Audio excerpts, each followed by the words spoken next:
Добрый вечер. Я уже камеру включила. Если было бы утро все время, то организм бы не смог бы отдыхать. Светло же было бы, наверное.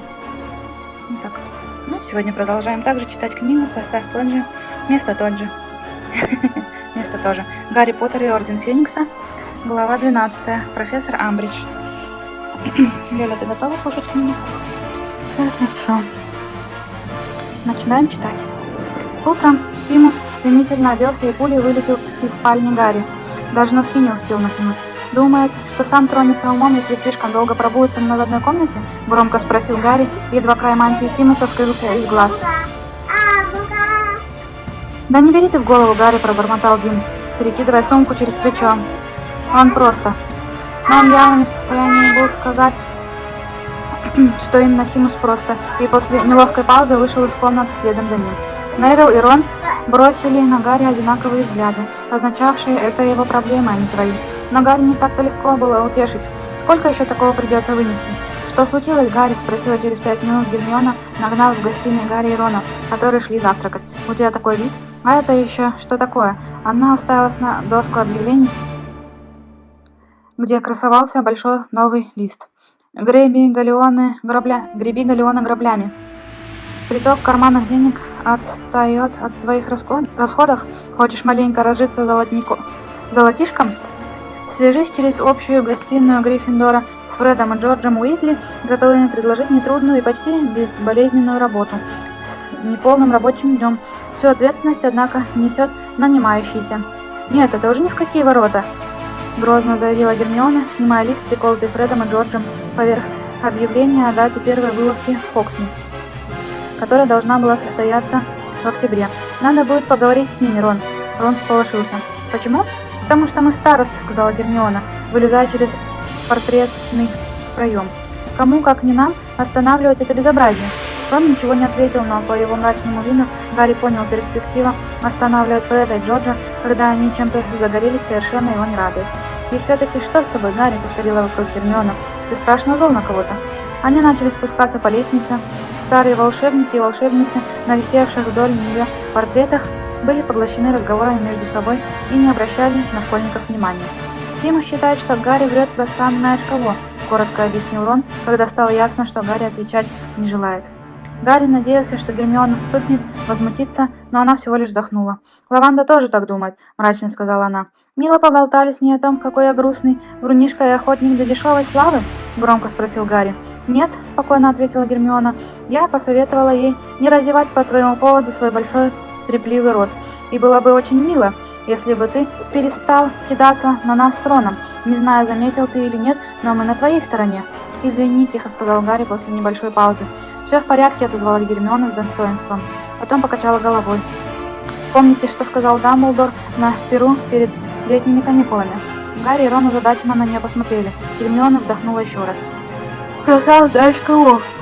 Дамблдор сказал, что он славится способностью сеять раздор и вражду. Мы можем бороться и с этим, создавая прочные связи, основанные на дружбе и доверии. «Как ты ухитряешься запоминать?» — спросил Рон, глядя на нее с восхищением. «Слушай, Рон, только и всего», — холодновато ответила Гермиона. «Я тоже, но я бы не мог слово в слово. А суть в том, — громко с нажимом продолжила Гермиона, — что Дамблдор говорил как раз о таких вещах.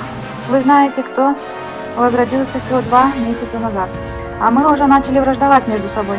И волшебная шляпа, помните, предостерегает: держитесь вместе, будьте едины.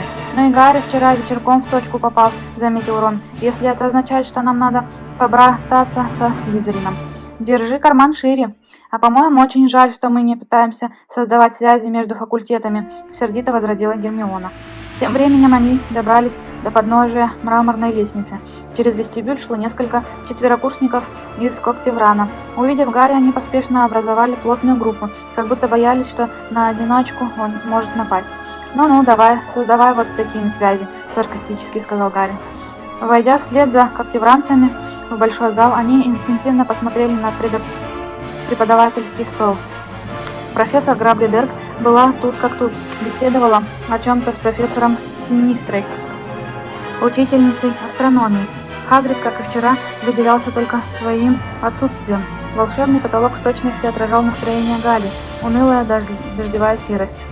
Дамблдор не сказал даже, на сколько времени нам пожаловала эта Граблидер, заметил он по пути к стволу Гриффиндора. Может быть, задумчиво проговорила Гермиона. Что? Одновременно спросили Гарри и Рон. Может быть, он не хотел привлекать внимание к тому, что нет Хагрида. Как это не привлекать внимание? Засмеялся Рон. Разве мы могли не заметить? Прежде чем Гермиона могла ответить Гарри, подошла высокая чернокожая девушка с длинными косичками. «Привет, Анжелина!» «Привет!» — бодро бросила она.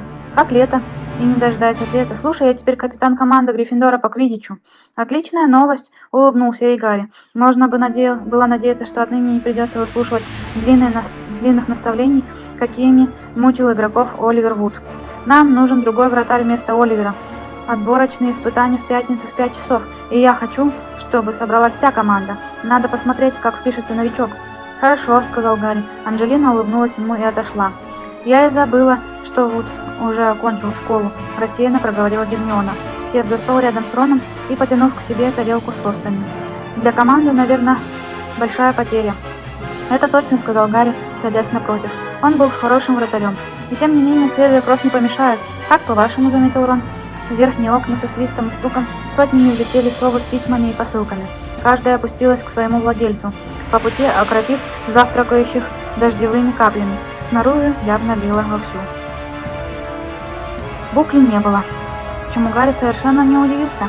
Единственным, кто мог бы ему написать, был Сириус, но у того вряд ли за сутки появились какие-либо новости. Гермионе, однако, пришлось быстро отодвинуть стакан с апельсиновым соком, чтобы дать на столе место большой мокрой сове сипухи с отсыревшим ежедневным пророком в клюве. «Зачем тебе это, скажи на милость?» — раздраженно спросил Гарри, думая о Симусе и глядя, как Гермиона кладет медный кнат в кожаный мешочек на ноге у совы, и та улетает восвояси. «Мне такая макулатура даром не нужна. Надо знать, что пишет противник», — сумрачно сказала Гермиона, и, развернув газету, исчезла за ней. Появилась она лишь, когда Гарри и Рон покончили с едой. «Ничего нет», — сообщила она, и, скотав газету в трубочку, положила около своей тарелки. Ни про себя, ни про Дамблдора, ни про что. Профессор МакГонагал, идя вдоль стола, раздавала расписание. «Ну и денек сегодня», — простонал Рон. «История магии, сдвоенное зельеварение, прорицание и сдвоенная защита от темных искусств. Бинс, Снегг, Трелони и это Амбридж. Все в один день. Хорошо бы Фред и Джордж поторопились со своими забастовочными завтраками». «Что я слышу? Не обманывают ли меня уши?» — спросил Фред, который как раз появился вместе с Джорджем. «Староста Хогвартса хочет прогуливать уроки?» Он втиснулся на скамейку рядом с Гарри. «Вот полюбуйся, что у нас сегодня», — хмуро сказал ему Рон, подвигая к Фреду свое расписание. «Худший понедельник в моей жизни». «Я тебя понимаю, братишка», — кивнул Фред, просмотрев листок. «Ну что ж, могу по дешевке уступить тебе кровопролитную конфету». «С какой стати вдруг по дешевке?» — с подозрением спросил Рон. «С такой, что у тебя от нее как пойдет носом кровь, так и не остановится. Противоядия у нас еще нет», — объяснил Джордж, беря себе копченой рыбы. «С чем вас и поздравляю», — угрюмо сказал Рон, засовывая расписание в карман. «Нет уж, лучше на уроках посижу». «Кстати, о ваших забастовочных завтраках», — сказала Гермиона, поочередно сверля глазами Фреда и Джорджа. «Мы не должны были помещать на доске Гриффиндора объявление о наборе испытуемых». «Кто это берется нам указывать?» — с изумлением спросил Джордж. «Я», — ответила Гермиона, — «и Рон». «Меня, пожалуйста, не припутывай», — поспешно сказал Рон. Гермиона сверкнула на него глазами. Фред и Джордж хихикнули. «Скоро ты, Гермиона, другие песни запоешь», — проговорил Фред, густо намазывая маслом сдобную лепешку. «У тебя 5-й курс пошел, скоро сама будешь выпрашивать у нас забастовочные завтраки». «Почему это на 5-м курсе я вдруг начну их выпрашивать?» — спросила Гермиона. «На 5-м курсе дают сов», — объяснил Джордж. «И что же?» «А то, что у вас впереди экзамены. Вас так нагрузят, что спины затрещат», — с удовлетворением сказал Фред. «У половины нашего курса перед сов пошли неполадки с нервами», — радостно подхватил Джордж. «Ну, слезы там, истерики.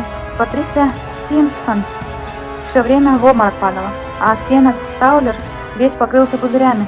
Было такое?» — спустился вспоминать Фред. «Это потому, что ты посыпала ему в пижаму волдырный порошок», — сказал Джордж. «Да, точно», — ухмыльнулся Фред. «Я и позабыл. Трудно, знаете, держать все в голове. Так или иначе, 5-й курс — это кошмар», — сказал Джордж. «По крайней мере, для тех, кого волнуют результаты экзаменов. Мы-то с Фредом не унывали». «Ага, ну и что у вас вышло? Всего по 3 балла каждому», — напомнил ему Рон. «Подумаешь», — отмахнулся Фред, — «все равно наша жизнь не будет иметь ничего общего с миром академических достижений». «Мы всерьез обсуждали вопрос, учиться ли на 7-м курсе», — бодро сообщил Джордж. «Ведь теперь, когда у нас есть...» Он осекся, наткнувшись на предостерегающий взгляд Гарри. Еще чуть-чуть, и Джордж проговорился бы насчет денежного приза за победу в турнире 3 волшебников, который Гарри отдал ему и Фреду. «Когда у нас есть баллы за сов», — мигом выкрутился Джордж, — «зачем нам еще жаба?» Но в конце концов мы решили, что для мамы это было бы слишком. Наш уход из школы как раз в этот момент, когда Перси оказался самым вонючим дерьмом на свете. «Но мы не собираемся тратить этот последний год зря», — сказал Фред, с нежностью оглядывая большой зал. «Мы используем его для того, чтобы провести небольшое исследование рынка. Выясним в точности, чего хочет средний ученик Хогвартса от магазина волшебных фокусов и трюков. Тщательно обработаем результаты исследования и постараемся предложить товар, соответствующий спросу». «Но где вы возьмете начальный капитал?» — скептически спросила Гермиона. «Вам нужна будет масса всяких ингредиентов, материалов, ну и помещение, конечно». Гарри не смотрел на близнецов. Его лицу стало жарко. Он нарочно уронил вилку и наклонился под стол поднять. Над ним раздался голос Фреда. «Меньше будешь спрашивать, меньше вранья услышишь, Гермиона. Пошли, Джордж, если поторопимся, может, успеем перед травологией поторговать удлинителями ушей». Вынырнув из-под стола, Гарри увидел спины уходящих близнецов. Каждый уносил с собой несколько тостов. «Ну и как это понимать?» – спросила Гермиона, глядя то на Гарри, то на Рона. «Меньше будешь спрашивать? Выходит, у них уже есть золото, чтобы начать дело?» «Мне и самому хотелось бы знать», – задумчиво наморщил лоб Рон. «Этим летом они купили мне новую парадную мантию. Откуда у них столько галеонов, понятия не имею». Гарри решил, что пора перевести разговор в менее опасное русло. «Думаете, и правда из-за экзаменов был трудный год?» «Еще бы», – откликнулся Рон. «Это уж наверняка. Сов – важная штука. От него зависит, какую работу ты можешь получить и всякое такое. В этом году Билл мне сказал, у нас будут еще консультации по выбору профессии, чтобы ты мог решить, какие предметы сдавать на последнем курсе». «А вы уже поняли, что хотите делать после Хогвартса?» – спросил Гарри, Рона и Гермиону, чуть погодя, когда они вышли из большого зала и направились в класс истории магии. «Я еще нет, наверное», – медленно проговорил Рон. «Разве что, на него вдруг напала застенчивость». «Что?» – не отступался Гарри. «Ну, мракоборцам неплохо бы стать», — сказал Рон, нарочито небрежным тоном. «Это точно с жаром», — подтвердил Гарри. «Но они вроде как элита», — продолжил Рон. «Надо сильно постараться, чтобы туда попасть». «Ну а ты, Гермиона?» «Не знаю», — сказала она. «Хочется делать по-настоящему важное дело». «Мракоборцы — это очень важно», — воскликнул Гарри. «Да, но это не единственное важное дело на свете», — глубокомысленно заметила Гермиона. «Я могла бы, например, всерьез заняться борьбой за права эльфов». Гарри и Рон с трудом удержались от того, чтобы не переглянуться. История магии была, по общему мнению, самым скучным предметом из всех, что когда-либо преподавались в мире волшебников. Профессор Бинс, их учитель-призрак, говорил глухим, монотонным голосом, который практически гарантировал тебе сильнейшую сонливость уже на 10-й минуте урока, а в теплую погоду на 5-й. Форма преподавания у него была ровно одна – бубнить и бубнить без перерыва. А ты сиди и записывай или, если не вмоготу, тупо пяль в пространство. Гарри и Рону пока что худо-бедно удавалось получать по этому предмету проходные баллы, но только благодаря тому, что Гермиона давала им перед экзаменами свои конспекты. Из всех только она могла противостоять насыпляющей силе профессорского голоса. Сегодня им надо было вытерпеть 45-минутную лекцию о войнах с великанами. Первых 10 минут Гарри хватило, чтобы понять, в изложении другого учителя эта тема могла бы представить некоторый интерес, но затем его мозг отключился, и все последующие 35 минут урока он играл с Роном в виселицу на уголке пергамента. Гермиона то и дело уничтожающе на них косилась. «Что по-нашему будет?» – спросила она их холодно. Когда Бинс, кончив лекцию, уплывал сквозь классную доску, а они шли на перемену. «Если я в этом году не дам вам конспектов, мы завалим сов», — ответил Рон. «Совесть твоя это выдержит, Гермиона?» «Получите по заслугам», — парировала она. «Ведь вы даже не пытаетесь его слушать». «Еще как пытаемся», — возразил Рон. «Просто у нас ни мозгов твоих нету, ни памяти, ни сосредоточенности. Не очень-то любезно с твоей стороны подчеркивать тот факт, что ты умнее нас». «Не говори глупостей», — сказала Гермиона. Но первой, выходя в сырой двор, она, судя по лицу, уже была настроена более миролюбиво. С неба сыпалась мелкая туманная морось, и кучки школьников, жавшихся к стенам двора, выглядели словно бы чуточку смазанными. Гарри, Рон и Гермиона нашли уединенный уголок под балконом, с которого здорово капало, подняли воротники и мантии, защищаясь от сентябрьской промозглости, и заговорили о том, какое задание на первом уроке даст им Снег. Едва они успели сойтись на том, что оно наверняка будет очень заковыристое, Снег нарочно постарается застать их врасплох после двухмесячных каникул. Как увидели, что кто-то, выйдя из-за угла, направляется прямо к ним. «Привет, Гарри!» Это была Джо Чанг. И что необычно, опять одна. Такое случалось очень редко. Джо почти всегда была окружена стайкой хихикающих девочек. Гарри вспомнил, как трудно было улучшить момент, чтобы пригласить ее на святочный бал. «Здравствуй», — отозвался Гарри, чувствуя, как начинает гореть лицо. «По крайней мере, не вымазан сейчас смердящим соком», — сказал он себе. Джо, казалось, думала примерно о том же. «Вижу, ты избавился от этой зелени». «Ага», — сказал Гарри, постаравшись улыбнуться и сделать вид, что вспоминать об их последней встрече ему смешно, а не унизительно. «Ну а ты как, хорошо провела лето?» «Да, пришел замена Тита».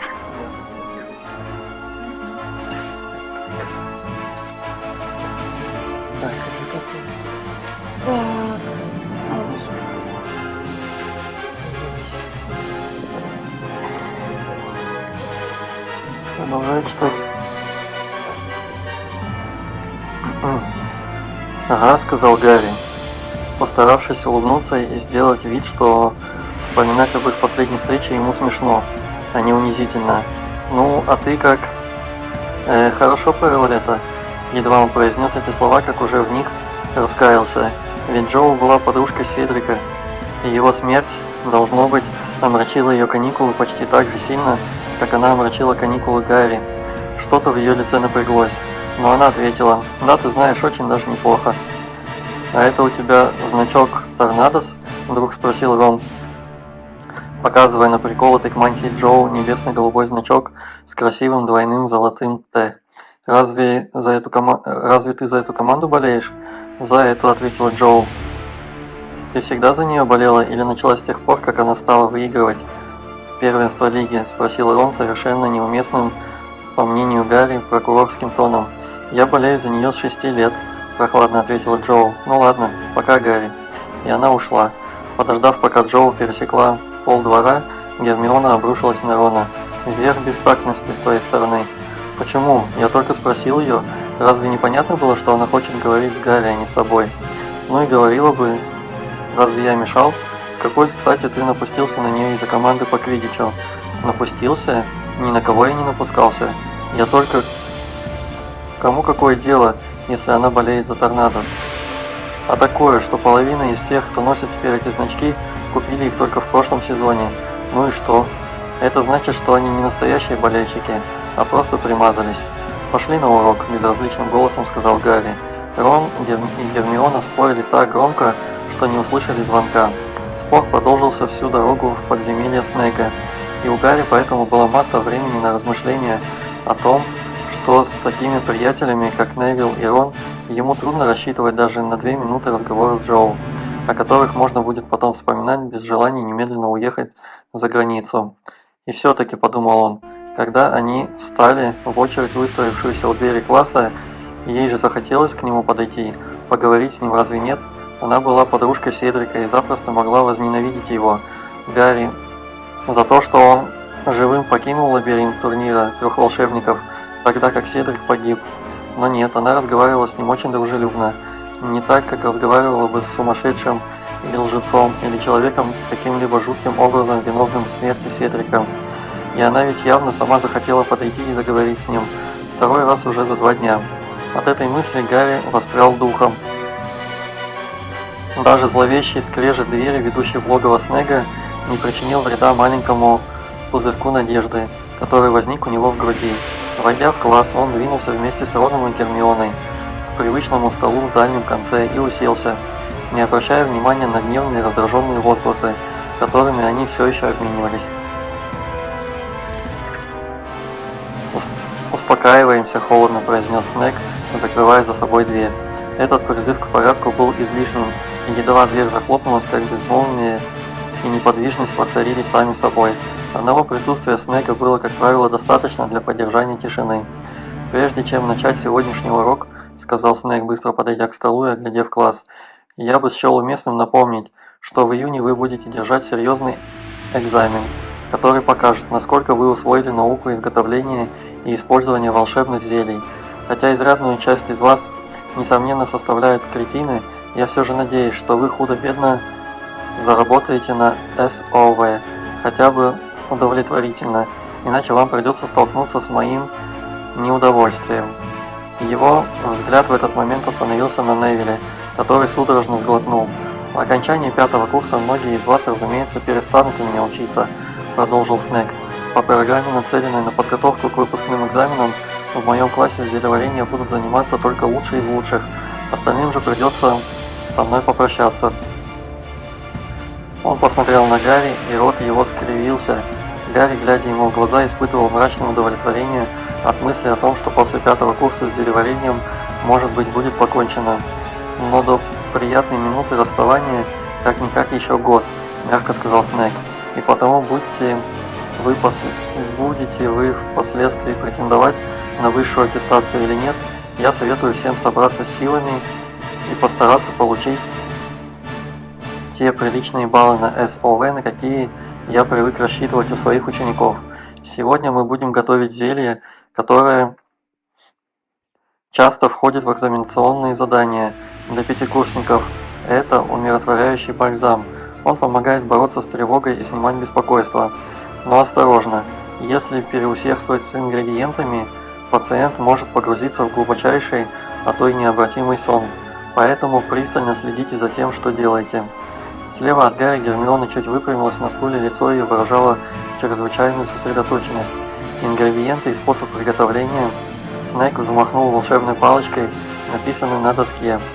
Они тотчас там появились. Все, что вам необходимо, он опять взмахнул палочкой, находится в шкафу. Дверца шкафа распахнулась. В вашем распоряжении 1,5 часа. Приступайте.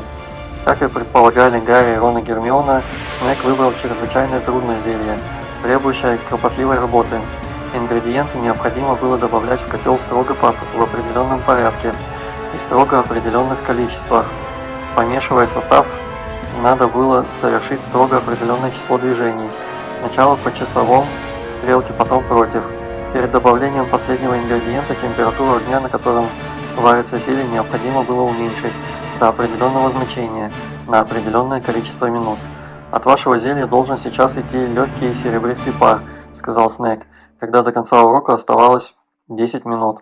Гарри, весь взмокший от пота, в отчаянии оглядел подземелье. От его котла валил густой темно-серый пар. Котел Рона испускал зеленоватые искры. Симус лихорадочно тыкал в еле теплящийся огонь под своим котлом кончиком волшебной палочки.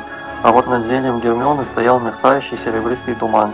И Снег, быстро проходя мимо, ничего и не сказал, даже не опустил крючковатого носа, но взглянул и только.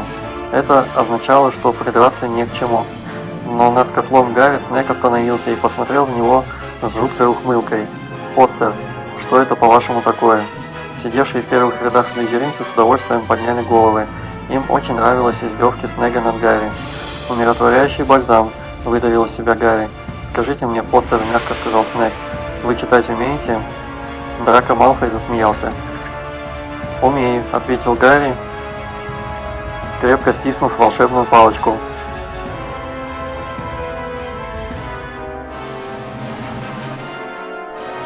«Тогда прочитайте, пожалуйста, 3-й пункт инструкции». Гарри посмотрел на доску. Сквозь разноцветный пар, наполнявший теперь подземелье, разглядеть написанное было не так легко. Добавить толченого лунного камня. Помешать 3 раза против часовой стрелки. Варить на слабом огне 7 минут. Затем добавить 2 капли сиропа чемерицы. Его сердце упало. Он не добавил сиропа чемерицы. Просто варил 7 минут. А потом перешел к 4-му пункту инструкции. «Вы сделали все, что написано в 3-м пункте, Поттер?» «Нет», — очень тихо ответил Гарри. «Простите, я не расслышал». «Нет», — повторил Гарри громче, — «я забыл про чемерицу». «Я знаю, что вы про нее забыли, Поттер, и это означает, что ваша работа яйца выеденного не стоит». Эрнеско, приготовленное Гарри зелье, исчезло. Он, как дурак, стоял над пустым котлом. «Тех из вас, кто справился с чтением инструкции, прошу наполнить вашим зельем колбу, снабдить ее наклейкой с разборчиво написанным именем и фамилией и поставить на мой стол для проверки», — сказал Снег. «Домашнее задание на четверг. 12 дюймов пергамента о свойствах лунного камня и его использовании в зельеварении». В то время как все кругом наполняли колбы, Гарри, кипя, собирал вещи. Разве у него получилось хуже, чем у Рона, чье зелье теперь воняло тухлыми яйцами? Или у Невилла, который довел его до консистенции свежего цементного раствора и вынужден был отскребывать от котла? Тем не менее, только он, Гарри, получил за сегодняшнюю работу нулевую оценку. Он сунул волшебную палочку обратно в сумку и тяжело опустился на стул, а остальные между тем наливали зелье в колбы, затыкали их пробками и приносили Снеггу. Когда прозвенел наконец звонок, Гарри первым двинулся прочь из подземелья, и к тому времени, как Рон и Гермиона пришли в большой зал, он уже приступил к обеду. Потолок в зале приобрел за утро еще более хмурый оттенок серого цвета.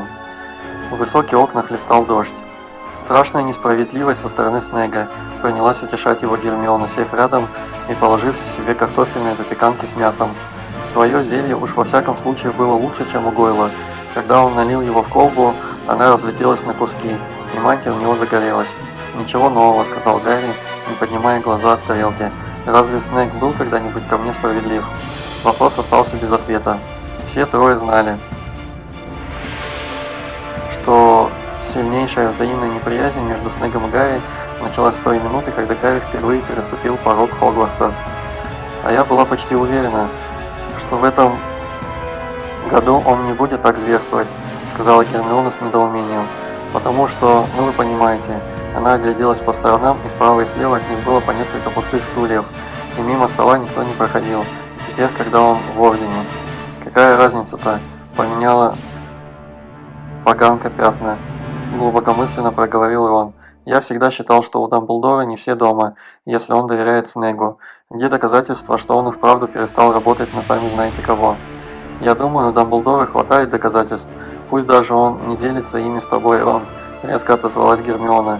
«Знаете что, заткнитесь вы оба», — устало сказал Гарри.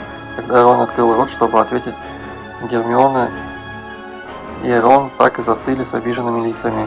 «Надоело вас слушать, вечно друг с другом цапаете, сил больше нет». Не доев запеканку, он рывком перекинул сумку через плечо и пошел от них прочь. Он двинулся вверх по мраморной лестнице, шагая через 2 ступеньки навстречу потоку школьников, торопившихся на обед.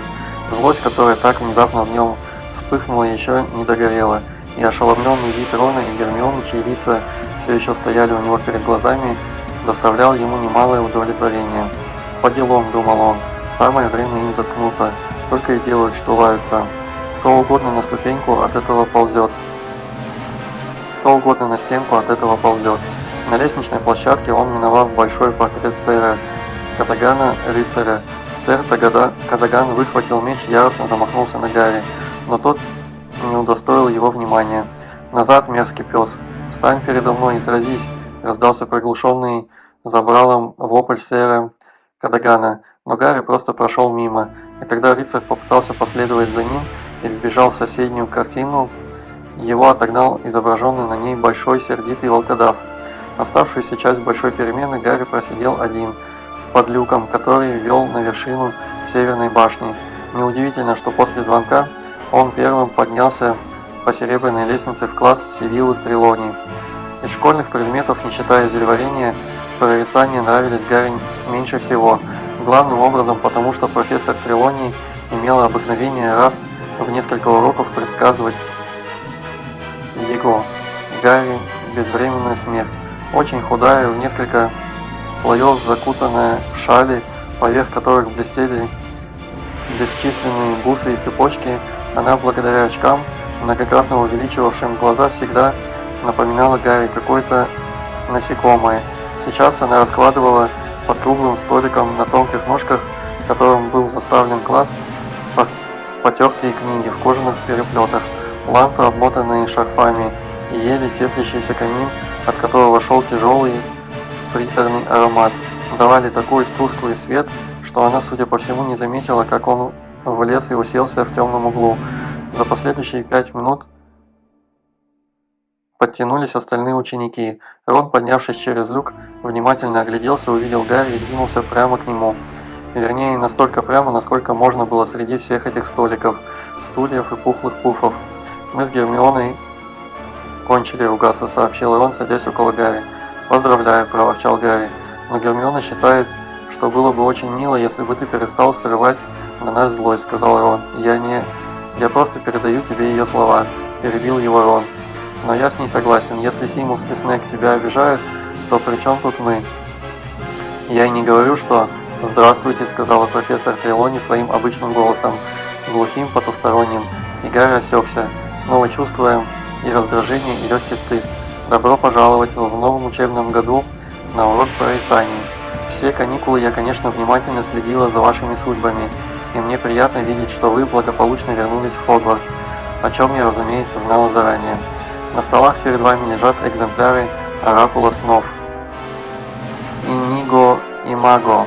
Толкование сновидений. Важнейший способ заглянуть в будущее.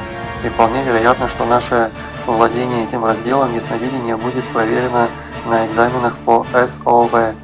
Хотя, конечно, я же не считаю, что экзаменационные успехи или неудачи играют какую-либо роль, когда речь идет о священном искусстве прорицания. Для тех, у кого есть зрячее око, оценки и аттестаты значат очень мало, но поскольку директор считает нужным подвергнуть вас экзаменационным испытаниям, она позволила голосу мягко сойти на нет, давая всем понять, что, по мнению профессора Трелони, ее предметы выше таких пошлых материй, как экзамены. Откройте, пожалуйста, предисловие и прочтите, что Имаго пишет об искусстве толкования сновидений. Затем разбейтесь на пары и, пользуясь оракулом снов, попробуйте истолковать самые последние сновидения друг друга. Приступайте. Хорошего в этом уроке было только то, что он был одинарный, а не сдвоенный. К тому времени, как они кончили читать предисловие, на толкование сновидения осталось от силы минут 10. За столиком по соседству с Гарри и Роном пару составили Дин и Невилл. И Невилл немедленно пустился в пространное описание кошмара, где фигурировала выходная шляпа его бабушки, нахлобученная на гигантские ножницы. А Гарри с Роном сидели и мрачно смотрели друг на друга. «Я снов никогда не запоминаю», — сказал Рон, — «так что давай ты». «Хоть один-то ты должен помнить», — раздраженно отозвался Гарри. Он никому не собирался пересказывать свои сновидения. Что означает его обычный кошмар с кладбищем, он и так прекрасно знал. И ему не нужны были для истолкования ни Рон, ни профессор Трелони, ни дурацкий оракул снов. «Кажется, прошлой ночью мне приснилось, что я играю в квиддич», — сказал Рон, наморщив лицо в попытке вспомнить получше. «Ну и что, по-твоему, это значит? Может быть, то, что тебя сожрет какая-нибудь гигантская зефирина?» — предположил Гарри, листая оракул без всякого интереса. Выискивать в оракуле фрагменты сновидений было очень скучно, а домашнее задание, состоявшее в том, чтобы месяц вести дневник сновидений, радости не добавило. Когда прозвенел звонок, Гарри и Рон первыми полезли вниз. Рон при этом громко ворчал: «Это же надо, сколько всего назадавали! Бинс — письменную работу в 1,5 фута длиной о войнах с великанами, Снегг — фут об использовании лунного камня, а теперь еще Трелони, месячный дневник сновидений. Значит, правду сказал Фред и Джордж про год перед СОВ. Были еще теперь это Амбридж что-нибудь задаст. Если еще теперь это Амбридж что-нибудь задаст».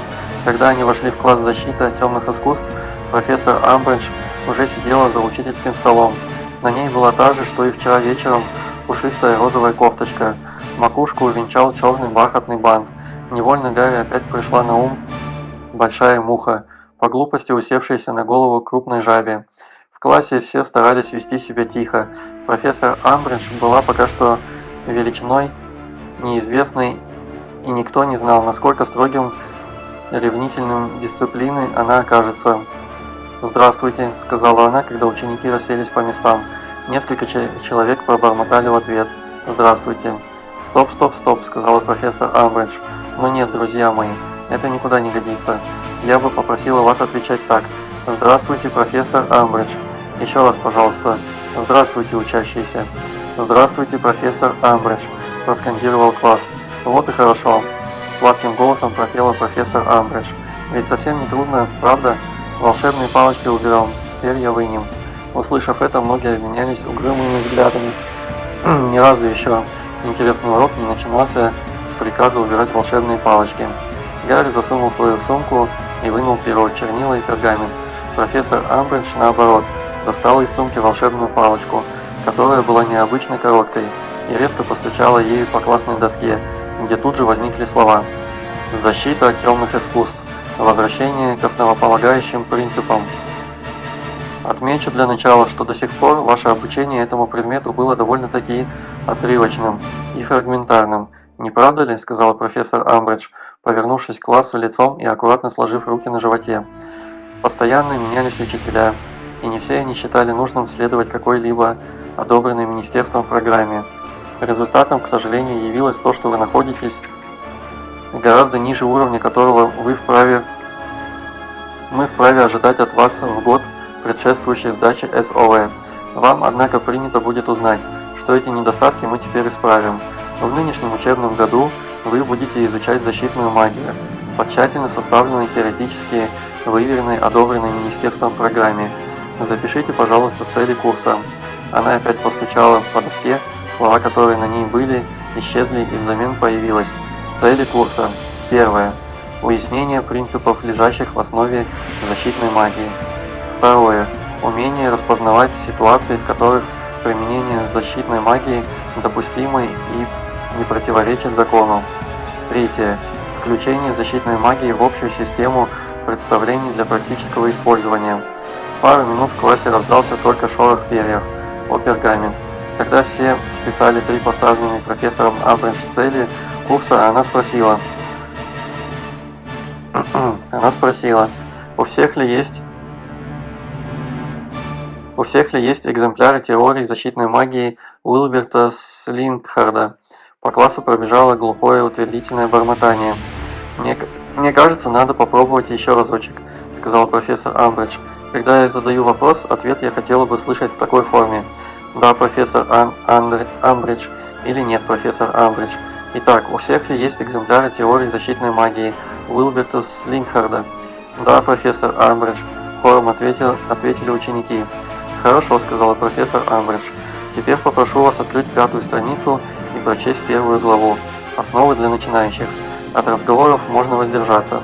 Профессор Амбридж отошла от доски и, сев за учительский стол, стала наблюдать за классом своими выпуклыми жабьими глазами. Гарри начал читать теорию защитной магии с 5-й страницы.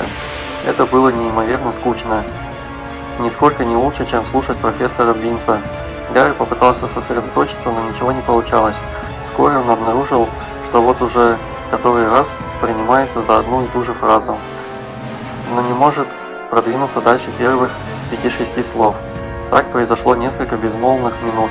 Рядом с ним Рон рассеянно крутил в пальцах перо, глядя в одну точку на странице. Гарри перевел взгляд направо и удивился настолько, что оцепенение как не бывало. Гермиона свой экземпляр теории защитной магии даже не открыла. Подняв руку, она сверила глазами профессора Амбридж. Гарри не мог припомнить случая, чтобы Гермиона отлынивала от предписанного педагогами чтения, да и вообще, чтобы она воспротивилась соблазну открыть какую-то ни было лежащую перед ней книгу.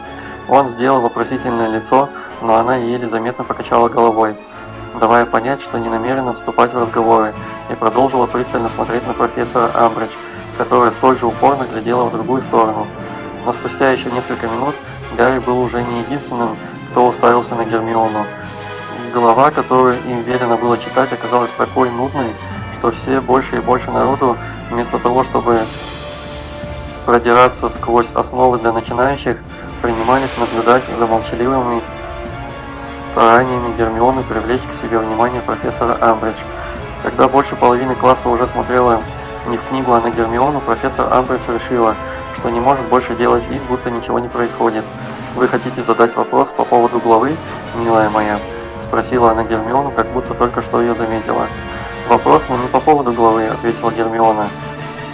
«Видите ли, сейчас мы читаем», – сказала профессор Амбридж, обнажив мелкие острые зубы. «Все прочие неясности мы можем разрешить с вами в конце урока». «Мне не ясны цели вашего курса», – сказала Гермиона. Профессор Амбридж вскинула брови. «Ваше имя, будьте добры». «Гермиона Грейнджер». «Видите ли, мисс Грейнджер, цели курса, как мне кажется, должны быть совершенно понятны, если прочесть их внимательно. Нарочито ласковым голосом сказала профессор Амбридж. «Мне они непонятны», — отрезала Гермиона. «Там ничего не говорится об использовании защитных заклинаний».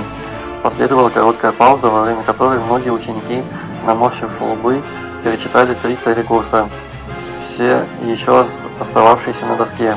«Об использовании защитных заклинаний?» — повторила профессор Амбридж с малюсеньким смешком. «Что-то я не могу представить себе ситуацию в этом классе, мисс Грейнджер, когда вам понадобилось бы прибегнуть к защитному заклинанию. Или вы думаете, что во время урока на вас кто-то может напасть?» «Мы что, не будем применять магию?» — громко спросил Рон. «На моих уроках желающий что-либо сказать поднимает руку мистер Уизли», — сказал Рон, выбрасывая руку в воздух. Профессор Амбридж, чуть расширив улыбку, повернулась к нему спиной. Мигом Гарри и Гермиона тоже вскинули руки, на секунду задержав на Гарри взгляд выпуклых глаз с кожистыми мешками. Профессор Амбридж обратилась к Гермионе. «Да, мисс Грейнджер, вы хотите еще что-нибудь спросить?» «Хочу», — сказала Гермиона. «Не в том ли весь смысл защиты от темных искусств, чтобы научиться применять защитные заклинания?»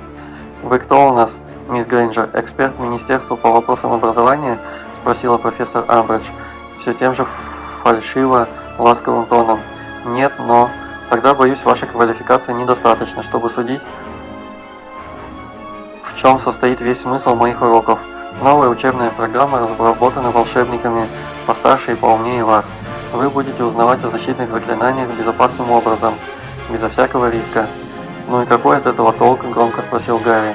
«Если на нас нападут, то совсем не таким образом, не без руку, мистер Поттер», — пропела профессор Амбридж. Гарри выбросил вверх кулак, и опять профессор Амбридж мгновенно отвернулась от него. Но тут поднялось еще несколько рук. «Ваше имя, будьте добры», — сказал профессор Амбридж Дину. «Дин Томас». «Итак, мистер Томас, я согласен с Гарри», — заявил Дин. «Если на нас нападут, без риска не обойдется». «Я вынуждена повторить», — сказала профессор Амбридж, улыбаясь Дину, выводящей из терпения улыбкой. «Вы что, ожидаете нападения во время моего урока?» «Нет, но...» Профессор Амбридж перебила его. «Я бы не хотела подвергать критике порядки, установленные в этой школе», — сказала она, растягивая большой рот в улыбке, которой очень трудно было верить. «Но вы в этом классе испытывали воздействие весьма безответственных волшебников, поистине безответственных, не говоря уже...» Она издала недобрый смешок, о чрезвычайно опасных полукровках. «Если вы о профессоре Люпине», — возмутился Дин, — «то он был самым лучшим. Руку, мистер Томас. Разрешите продолжить? Вас познакомились с заклинаниями, которые слишком сложны для вашей возрастной группы и потенциально представляют смертельную опасность. Вас запугали, внушая, будто вам следует со дня на день ждать нападения темных сил». «Ничего подобного», — сказала Гермиона. «Мы просто...» «Ваша рука не поднята, мисс Грейнджер». Гермиона подняла руку. Профессор Амбридж отвернулась от нее. «Насколько я знаю, мой предшественник не только произносил перед вами запрещенные заклятия, но и применял их к вам». «Он оказался сумасшедшим, разве не так?» – горячо возразил Дин. «И даже от него мы массу всего узнали. Ваша рука не поднята, мистер Томас», – провещала профессор Амбридж. «По мнению министерства, теоретических знаний будет более чем достаточно для сдачи вами экзамена, на что в конечном счете должно быть нацелено школьное обучение. Ваше имя, будьте добры», – спросила она, глядя на Парвати, чья рука только что взлетела вверх. «Парвати Патил, разве на экзамене по защите от темных искусств не будет ничего практического? Мы не должны будем показать, что умеем применять контрзаклятия и тому подобное. При хорошем владении теорией не будет никаких препятствий к тому, чтобы вы под наблюдением в экзаменационных условиях использовали некоторые заклинания», – либеральным тоном сказала профессор Амбридж. «Без всякой практики, без тренировки?» – спросила Парвати с недоумением. «Правильно я вас поняла, что первый раз, когда нам позволяют применять заклинания, будет на экзамене? Повторяю, при хорошем владении теорией. Какая польза от этой теории в реальном мире?» – громко подал голос Гарри, вновь поднимая в воздух кулак. Профессор Амбридж взглянула на него. «Здесь у нас школа, мистер Поттер, а не реальный мир», — сказала она мягко. «Значит, нас не будут готовить к тому, что нас ожидает вне школы? Ничего страшного, вас там не ожидает, мистер Поттер». «Да неужели?» — спросил Гарри. Неудовольствие, которое весь день копилось у него внутри, достигло высшей точки. «Кто, скажите на милость, будет нападать на вас и на таких же детей, как вы?» – спросила профессор Амбридж отвратительным медовым голоском. Дайте сообразить», – произнес Гарри издевательски задумчивым тоном. «Может быть, лорд Волан-де-Морт?» У Рона захватило дыхание. Лаванда Браун вскрикнула. Невилл съехал в бок со своей табуретки. Профессор Амбридж, однако, и брови не повела. Она взглянула на Гарри с мрачным удовольствием. «Минус 10 очков Гриффиндора, мистер Поттер». Класс сидел молча и неподвижно. Одни смотрели на Амбридж, другие на Поттера. Теперь я хотела бы сказать кое-что прямо и откровенно. Профессор Амбридж встала и подалась вперед, распластав по столу короткие ладони. «Вам внушили, будто некий темный волшебник возродился из мертвых». «Он не был мертвым», — сердито возразил Гарри. «Но что возродился, это правда. Мистер Поттер, вы уже отработали у вашего факультета 10 очков. Не ведите теперь самому себе», — произнесла профессор Амбридж единым духом, не глядя на него. «Повторяю, вам было сказано, что некий темный волшебник опять гуляет на свободе. Это ложь». «Нет, это не ложь», — крикнул Гарри. «Я видел его, я дрался с ним». «Вы будете наказаны, мистер Поттер», — торжествующе воскликнул профессор Амбридж. «Завтра после уроков в 5 часов в моем кабинете. Говорю вам всем еще раз, это ложь. Министерство магии ручается, что никакие темные волшебники вам не угрожают. И если вы все же о чем-то обеспокоены, не стесняйтесь, приходите ко мне во внеурочное время. Если кто-то тревожит вас россказнями о возродившихся темных волшебников, я хотела бы об этом услышать. Я здесь для того, чтобы помогать вам. Я ваш друг. А теперь будьте добры, продолжите чтение». Страница 5. Основы для начинающих.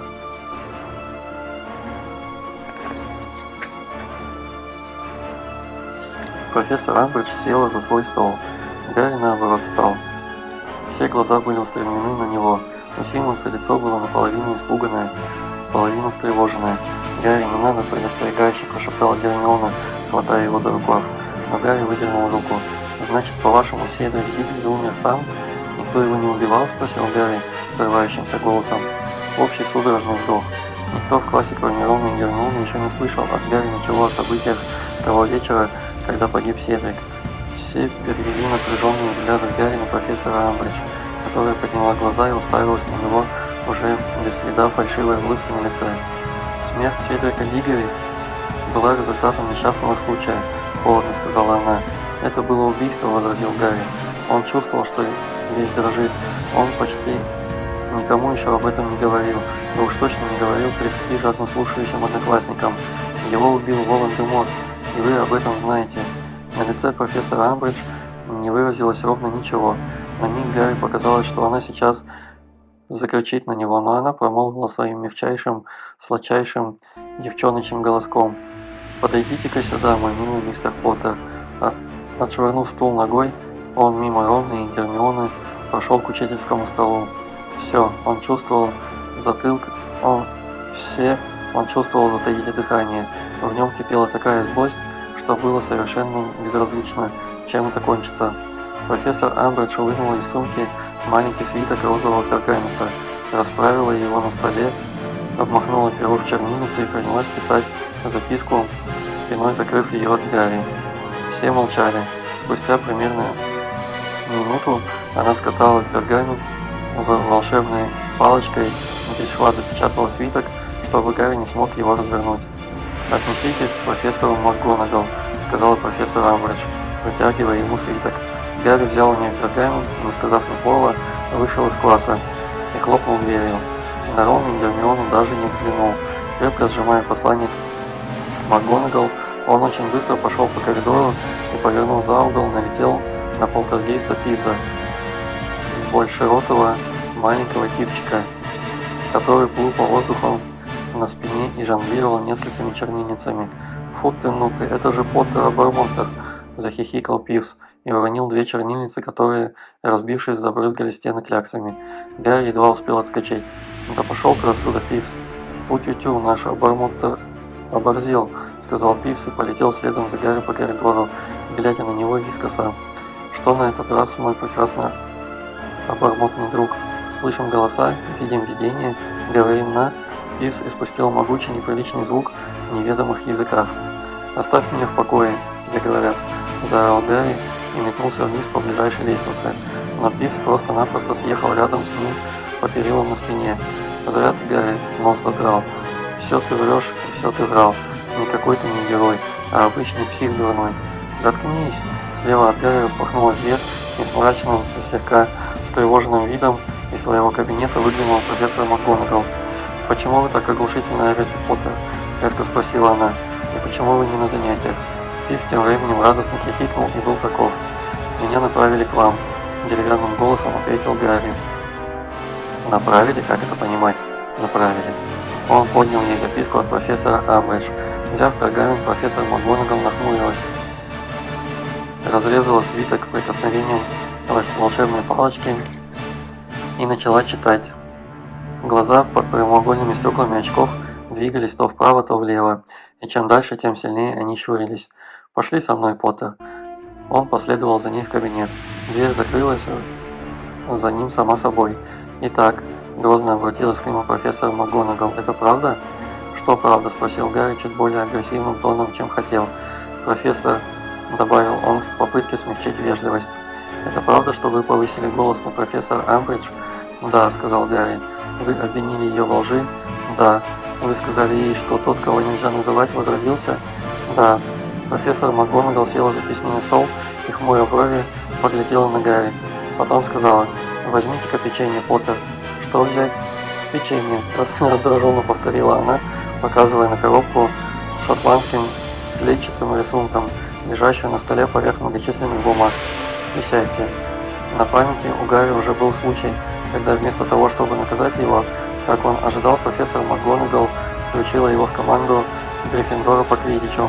Он сел напротив нее и взял имбирного тритона, испытывая такое же смущение и замешательство, как в тот раз.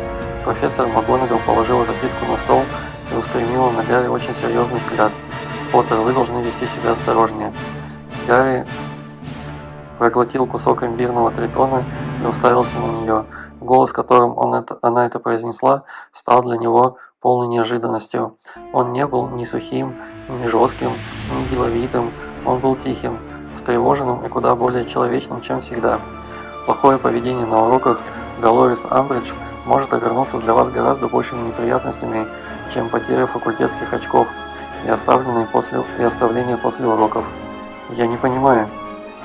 Подумайте хорошенько, Поттер, отрывисто бросила профессор МакГонагал, мгновенно вернувшись к своему обычному тону. Вы знаете, откуда она пришла, и должны понимать, перед кем она отчитывается. Прозвучал звонок на перемену над головой, и повсюду вокруг раздался слоновий топот сотен вырвавшихся на свободу учеников.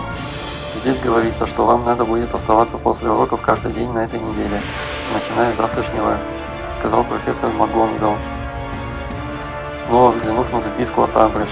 «Каждый день на этой неделе?» — в ужасе повторил Гарри. «Но, профессор, не могли бы вы?» «Нет, не могла бы», — отрезала профессор МакГонагал. «Но она ваш преподаватель и имеет полное право вас наказывать. Завтра в 5 вы должны быть в ее кабинете. И запомните, с Долорес Амбридж шутки плохие». «Но я же просто сказал правду», — возмущенно воскликнул Гарри.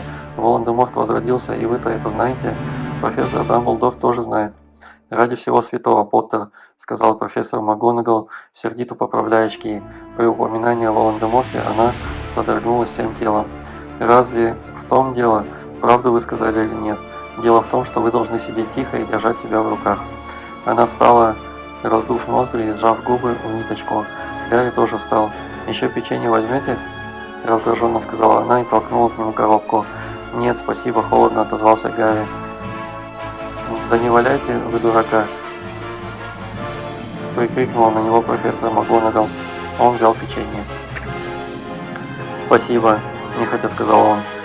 «Вы что, не слушали речь Долорес Амбридж на Перу по случаю начала учебного года?» «Слушал, как же», — ответил Гарри. Она сказала: «Прогресс надо искоренить». Или, в общем, это значит, что Министерство магии хочет вмешаться в дела Хогвартса. Профессор МакГонагал еще секунду-другую на него смотрела, потом хмыкнула, обошла свой стол и открыла перед ним дверь.